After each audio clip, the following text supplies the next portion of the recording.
Então pode tirar o de Lula se estiver estourando, que isso é um título mais curtinho aí. Enfim, só Bom, pode ser do Luiz vamos Inácio. falar com gente séria agora? Vamos, vamos. As interações lá, você vai olhando aí, tá bem. Pois você olha, você tá mais ligado do que eu nisso daí. Tá Seguinte, tem bom. um palmeirense aí que já entrou no ar aí, Dr. Walter Maierovic, nosso companheiro aqui, colega, colunista aqui do UOL, nosso Não é por companheiro nada de não, Kennedy, trabalho. mas olha a quantidade de diploma verde que ele tem lá atrás. Esse negócio aí é palmeirense. Olha, E, não, diga, boa noite, Dr. Walter. Boa boa noite, irmão. noite, tudo bem? Tudo em Boa ordem? noite, querido. Olha, não pode balançar muito, senão cai, viu? Que nem aquela biblioteca. Aquela foi boa, é verdade. Dr. Um Walter, colega seu, também desembargador, né? É verdade, é verdade. Você Dr. vê Walter está se que referindo a uma biblioteca fake. Ele tinha um painel atrás lá que simulava uma pancada de Livros. livros. Ele caiu, né? caiu. Pena que não caiu na cabeça dele, né?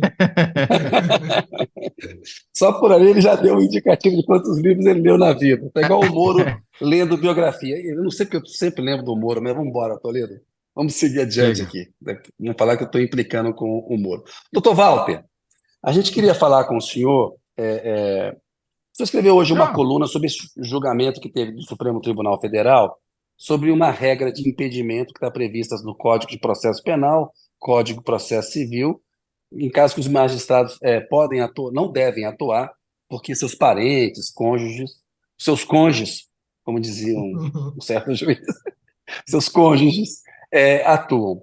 Tem uma sutileza aí que a Associação dos Magistrados Brasileiros lá defendia, que é o seguinte: olha, essa regra não dá para aplicar, porque tem uma parte dela que é a seguinte, que eles não poderão atuar em causas em que clientes de escritórios, desses parentes, né, sejam contratados por outros escritórios. Como é que eu vou saber, né, que alguém que é cliente do escritório da minha mulher, eu sou ministro, sou juiz, esse cara, esse cliente contratou um outro escritório que não tem nada a ver com ela, essa causa chega para mim? Como é que eu vou saber?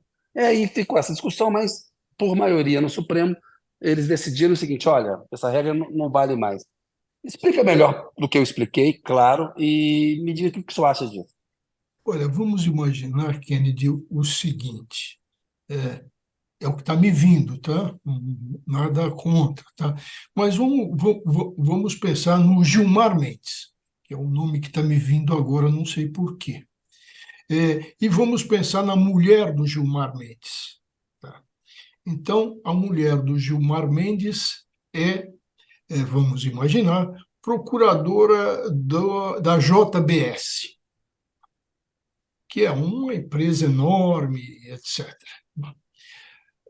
O Gilmar Mendes não pode atuar em determinado e certo processo que chega às mãos deles, tá? Então, mas o que se diz, e é isso que você colocou, é o seguinte: vamos imaginar que a mulher dele foi contratada só para aquele processo. Pela regra processual, a parte final do artigo que você falou, diz não. Jamais o Gilmar Mendes poderá atuar em qualquer outro processo da JBS. É esse o ponto. E aí entrou o Gilmar Mendes, que disse: olha, isso quebra a regra da proporcionalidade. E foi o voto dele. Mas vamos por partes. proporcionalidade por Acompanhado por. quê? Hã? Por que Perdão. proporcionalidade, Porque Walter? o tratamento deve ser dentro de um parâmetro. Se ele se torna desproporcional, se ele aumenta tanto, ele quebra um princípio básico é, que reduz o universo e não aumenta o universo. É por isso da falta de proporcionalidade. É desproporcional a regra, tá? Ah, Mas vamos a um ponto. E pensando na regra que fala de esposa. Porque o grande problema, não vamos ser hipócritas, é que o Gilmar Mendes tem a mulher que advoga, o Zanin também, o Alexandre de Moraes também, e os filhos, tá? E vamos pensar agora no Superior Tribunal de Justiça, em escândalos que já ocorreram. Tinha um ministro-presidente que o filho vendia liminar, né? Então, vamos pensar em tudo isso. Será que aqueles que tinham, estou falando dos 11 ministros do Supremo, será que aqueles que tinham esposas, pais, sobrinhos, filhos, podiam julgar essa causa que julgaram anteontem? Eram imparciais para isso? Será que o Gilmar esqueceu que ele é casado com a mulher que advoga? Percebe que começou mal, começou mal. Eles que eu digo, aqueles que tinham esposa, filhos, etc., estavam impedidos, porque significava um julgamento e que tinham interesse. Esse é o ponto inicial. E a Então, da só Cora, para ficar Antes de claro, discutir proporcionalidade, hein? só para ficar claro, se a mulher de um magistrado está atuando, ele não pode julgar. Mas aí, a regra também dizia, como o senhor falou, no caso da JBS. E se a JBS quiser contratar um outro escritório, como falar assim, para criar um impedimento, por exemplo, que é um argumento que eles usaram também. Como é E que fica no caso? vou te atrapalhar. Vou colocar aqui uma Não, eu quero pimenta. que o senhor Sim, fale, sim. Não, diga, eu o sei. argumento que eles utilizaram. Vou atrapalhar esse raciocínio, evidentemente, que foi aí e que está sendo difundido, está sendo falado, que é o seguinte. Mas no Brasil não tem, viu? Isso é coisa de países nórdicos. Aqui não acontece esse tipo de coisas cruzadas. Tá? Então, vamos imaginar, vamos tirar de todas as outras procurações a mulher, e aqui vale só como exemplo, a mulher do Gilmar Mendes, porque aí vai correr tudo e ninguém vai desconfiar de nada. Existe essa possibilidade também. Por isso que o legislador adotou essa norma abrangente. Tá? Então, se o legislador adotou essa norma abrangente, foi para preservar outros casos, de casos cruzados, casos ocultos, casos embutidos. Agora, segundo ponto. O primeiro ponto, como Gilmar Mendes, Toffoli, Alexandre de Moraes, primeiro ponto, como é que eles não se deram por impedido para julgar isso, se em jogo estavam as mulheres, os filhos e etc. Quer dizer, fizeram cara de paisagem, né? Agora, não tem ninguém bobo, né? Bom, o segundo ponto, se o legislador, atenção, o legislador adotou essa regra de abrangência, tendo em vista fatos, atenção, não foram elucubrações, foram fatos concretos ocorridos e escandalosos. Se adotou essa regra de abrangência, será que o Supremo pode virar legislador? E Pois sob é, o argumento de que é uma questão constitucional, e há dúvida sobre isso, vai e anula a legislação ordinária. como é que fica? Porque se tem um recurso contra isso, é o próprio Supremo que vai julgar. É só uma mudança de jurisprudência que pode, eventualmente, uma nova composição, o dia entender que esse entendimento está errado. Ou o Congresso pode fazer alguma coisa. O Congresso é que poderia fazer alguma coisa no sentido de mudar o Código de Processo Civil, que não me parece que, no particular, seja inconstitucional, não. Essa desproporcionalidade, ou violação ao princípio da proporcionalidade, foi aquilo que, em mágica, significa tirar coelho da cartola, né? Agora, efetivamente já tem maioria, essa vai ser a decisão, e como o Kennedy já falou, não tem a quem recorrer, porque Não, a é a instância última recursal, palavra. não é isso? É É o isso, próprio Supremo. a E última eles não, palavra é o Supremo. Mas, veja e bem, não tem nem o que o Congresso pode fazer, ou tem. o Congresso pode legislar, né? Pode fazer uma nova Mas vai lei. repetir a lei? Fala, olha, vocês não Não, entenderam? repetir a lei não, Vou porque fazer. aí essa lei já é inconstitucional. Mas criar uma nova norma, menos abrangente, né? Mas eu volto àquele ponto. Imagine Toledo, imagine você, Kennedy, dois ministros do Supremo, com mulheres advogadas, de repente aparece uma questão que diz respeito às suas mulheres. Vocês podem julgar?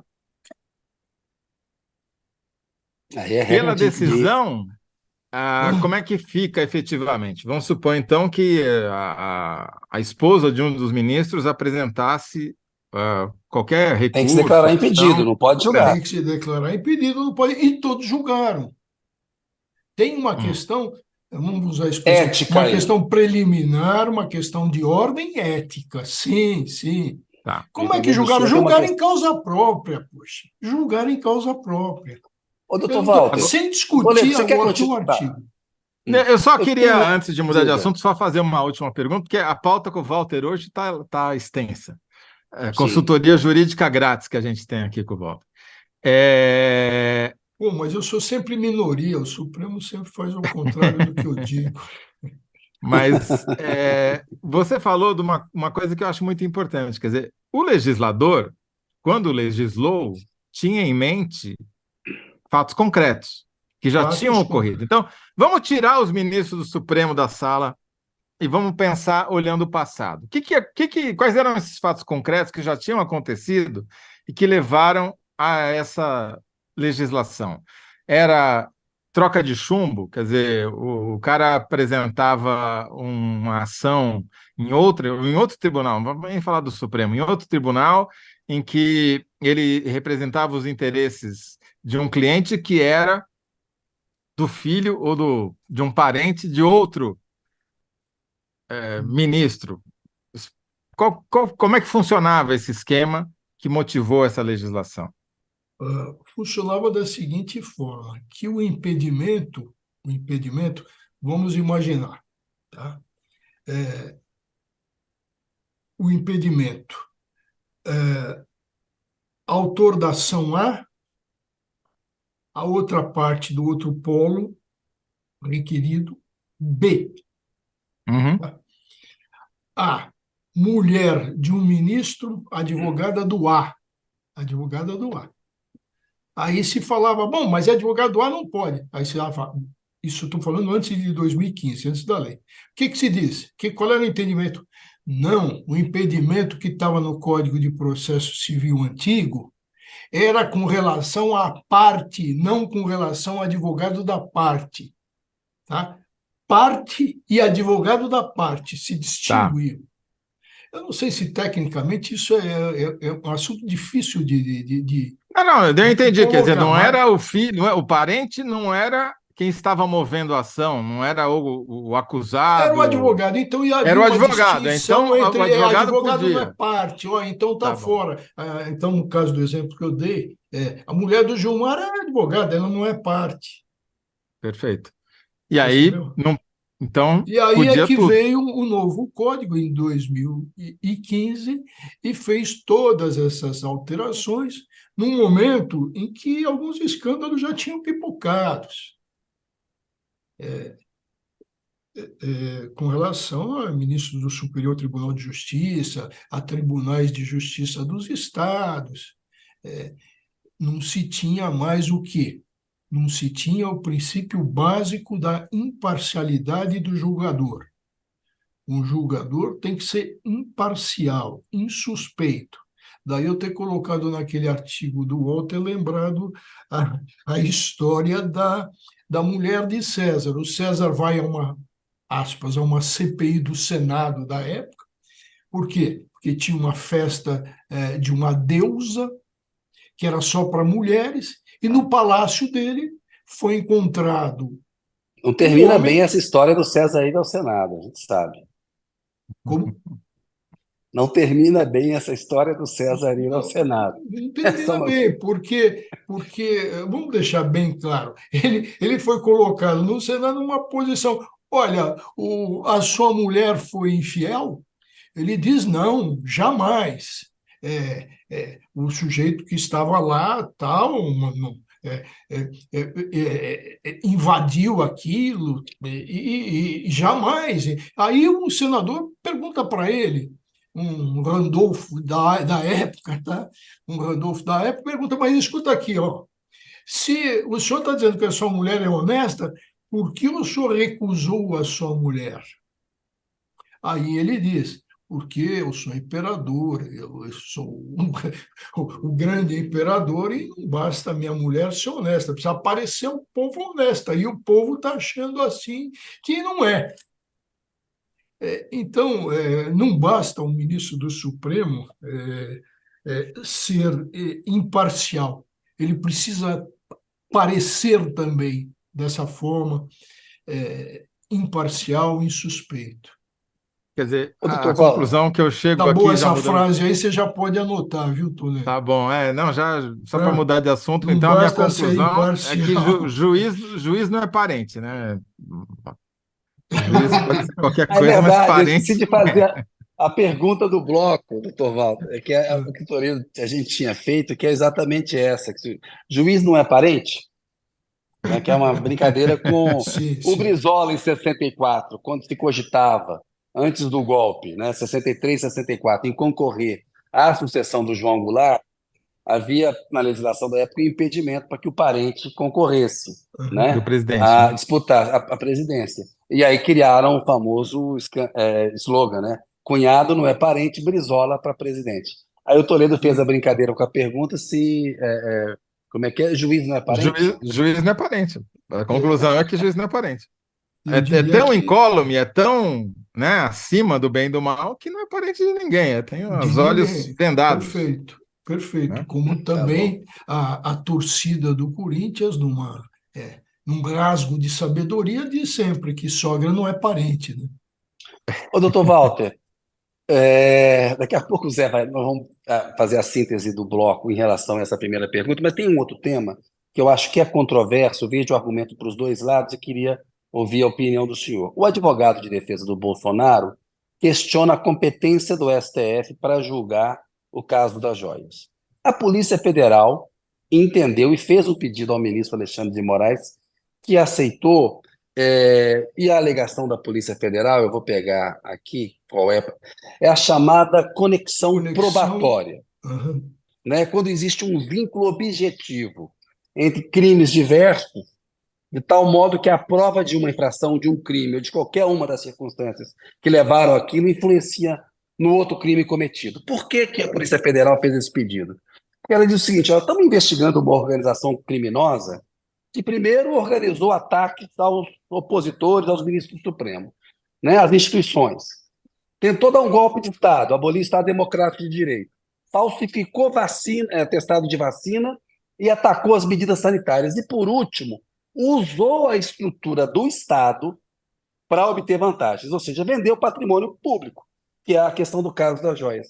Diante disso tudo, a eventual venda, a venda desse patrimônio público pode estar ligado aos objetivos dessa organização criminosa para os outros ataques que eles estão fazendo. Por isso que a conexão tem que estar estabelecida e a competência pode ser do Supremo Tribunal Federal. Eu queria ouvir a opinião do senhor, levando em conta essa argumentação da Polícia Federal e a argumentação do advogado do Bolsonaro, dizendo que esse crime não deveria estar tramitando no Supremo Tribunal, mas lá em Guarulhos, porque aquele primeiro estojo foi apreendido no aeroporto, Receita Federal, etc. Com a Olha, palavra o senhor. o primeiro ponto, Kennedy, isso é muito interessante. É o seguinte: tem uma questão antecedente. Da onde nasce esse inquérito das milícias digitais? Resposta: da portaria do Toffoli,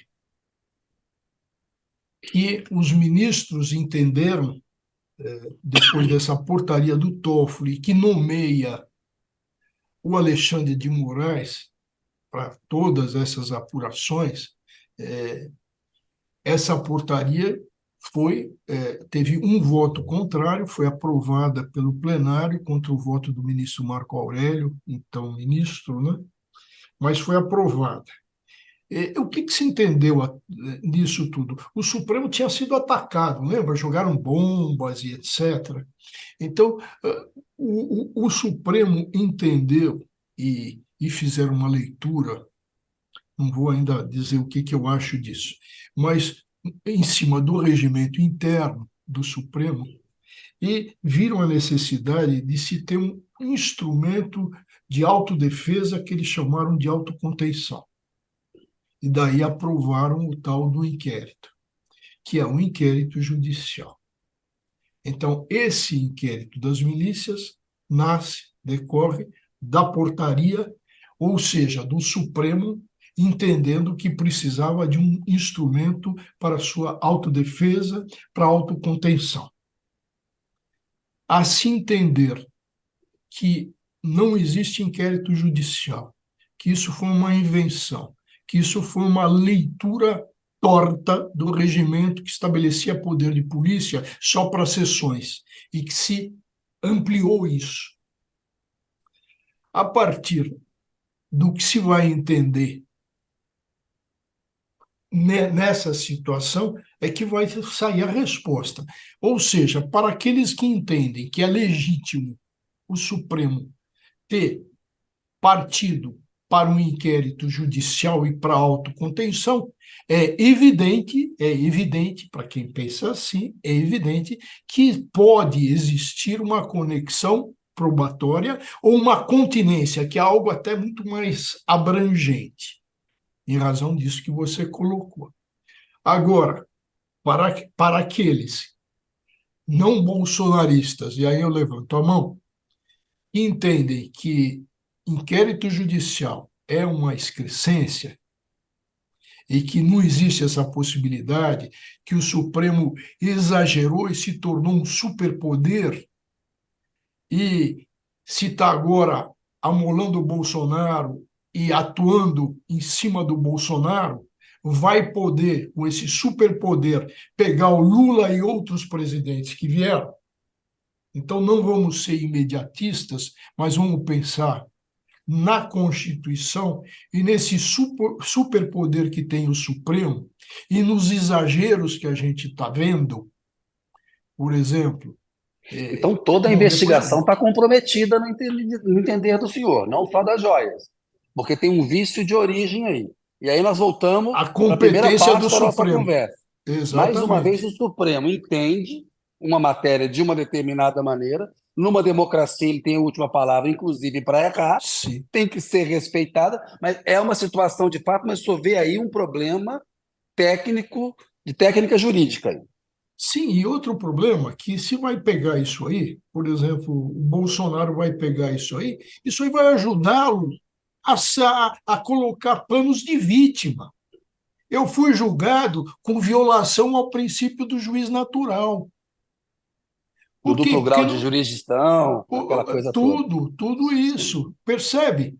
E o que vai constar na história?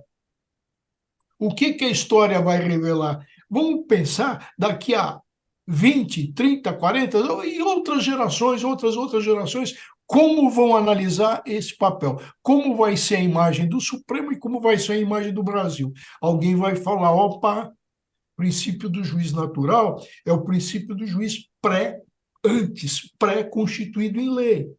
E aí o Supremo não era o juiz constitucional para isso. Então, eu estou pensando para frente, para uma situação de imediato, essa de autocontenção, puxa, mas não existem os instrumentos, não existe o Ministério Público, e vamos pensar nisso em primeiro grau. É que na época não existia. Na prática não existia. Bom, mas o Aras está aí, querendo ficar. Bom, mas isso tudo é muito complicado, essa situação de momento. Então, sim. A Polícia Federal entendeu certamente, corretamente, no sentido, o Supremo decidiu assim, a última palavra dele tem conexão aqui, tem até algo maior que a continência, tem.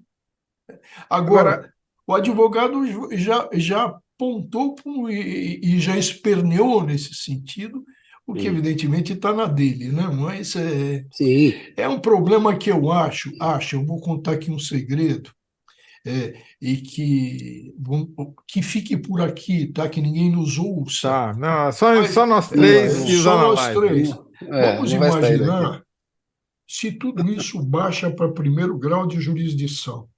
A prisão preventiva do Bolsonaro já estava decretada há muito tempo, em primeiro grau. Por Há quê? muito tempo.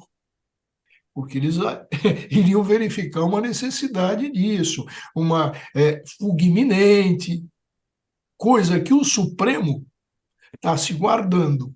Não vai sair essa prisão preventiva. Não vai sair. E o Agora, Bolsonaro deixou claro, muito claro, O senhor está vê sendo elementos para uma pressionado. preventiva? O senhor vê elementos para uma preventiva? Para uma preventiva no sentido de privação de liberdade, ainda não. Mas a apreensão de passaporte já passou na hora, que é o Passou diplomático, não. que é do outro. Medidas outras cautelares, sim, deveriam ser colocadas. Mas o Bolsonaro está indo num crescer que essa necessidade de prisão vai aparecer. E, em primeiro grau, eu tenho, pelo que conheço, são anos e anos, né, que passei pela magistratura, sairia, vejo e ali ficaria, em primeiro grau, com recursos, tal. Eu acho que ficaria muito melhor para a história do Brasil. Atenção. o Walter, eu queria perguntar para você sobre essa estratégia recente da defesa do Bolsonaro de, em dois dos muitos crimes sobre os quais ele tentam encaixar, né, que ele é acusado, dizer que fiz sim e não é crime.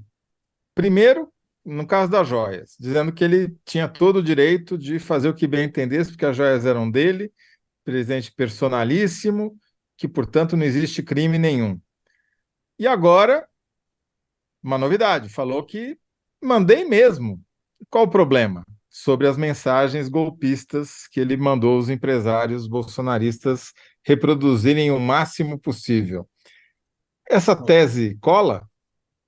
Não, não cola nem se a gente perguntar para um reprovado no exame da OAB, ou como tinha antigamente, é, aqueles que atuavam em delegacias de polícia e não eram bacharéis em direito, né? Não cola nem para esse pessoal. Por que que não cola? Duas coisas. Primeiro, esse raciocínio tá sendo tirado de uma legislação de regulamentação e de decisão do Tribunal de Contas da União. Isso é muito raso. A questão fundamental é olhar a Constituição, a se ter noções do que está na Constituição, quais são os princípios, quais as regras. Nós vivemos numa democracia, demos e crato, demos povo, kratos poder. Os juristas dizem, europeus, eu vou citar para Giovanni Sartori, por exemplo, bom, se o poder é do povo, demos kratos, é o povo que manda, e assim na democracia. Ora, a democracia é representativa? É. O povo elege um representante? Ele é um mandatário do povo? Ele é um procurador do povo? Sim. O país, pelo representante do povo, recebe um presente valioso. De quem é isso? É do povo. Você tem um procurador. Você recebe um presente, o procurador passa a mão nele e fala: não, esse é meu. Não, não, nada disso. É que nem o Marinho Constitucionalmente, botar a medalha no bolso, né? O presidente da é, CBF. é. Então, nós temos que ver sob o prisma da representação. Vai dizer, mas não pode ser algo pessoal, personalista? Sim. E aí, o que a gente vai ter o quê? A soberania do país. Para o país ser soberano, não pode ter um representante corrupto que seja cooptado com presente régio, com presente valioso. Então, se o presente é valioso, é da União, é que da representação do povo, não é do procurador do povo. Do procurador do povo é um mimo de pouco valor, qual seja, a gravata, o livro, mas também não adianta dar livro para o Bolsonaro, mas se dá outra coisa. Dá um chaveirinho para ele, isso, uma gravata, um xerê, um vinho do Porto, isso sim. Zé, temos que fazer a síntese, Zé. Uma lata de leite condensado, enfim. Não, obrigado, Walter, porque a gente já falou disso no primeiro bloco e eu vi que eu não falei bobagem. Aqui está o Walter para não me corrigiu, já ganhei a noite aqui. Bom, temos que fazer a síntese e eu vou na simplicidade, que o Walter está falando, ó, os ministros do Supremo julgaram que juiz não é parente. Não é isso, Walter? Em síntese, é essa a decisão. Somos tão acima do bem e do mal que a gente não é parente de ninguém em limine. Assim. Quem são esses caras, né? Boa. Muito bom. Doutor Obrigado, Walter. Walter. Grande Obrigado, abraço. viu? Sempre Abraço, boa noite divertido para o senhor. e instrutivo estar aqui conosco. Normalmente eu fico tranquilo em conversar com vocês, mas dessa vez eu acho que a coisa é tão técnica, tão assim, tem que buscar mais a árido. Constituição, tem mais árido, sim. Me deixa sem saber se deu para dar bem o recado ou se Deu bem, sim. explicou Deu bem. Explicou bem, deu bem. Explicou bem, e aí agradeço demais, doutor Walter. Obrigado pela participação mais uma Kennedy, vez. abração, hein? Abraço. Até uma próxima. Um Tchau, abração. até a próxima. Tchau, obrigado, hein? Tchau, tchau. Valeu. Zé, minha luz caiu aqui, mas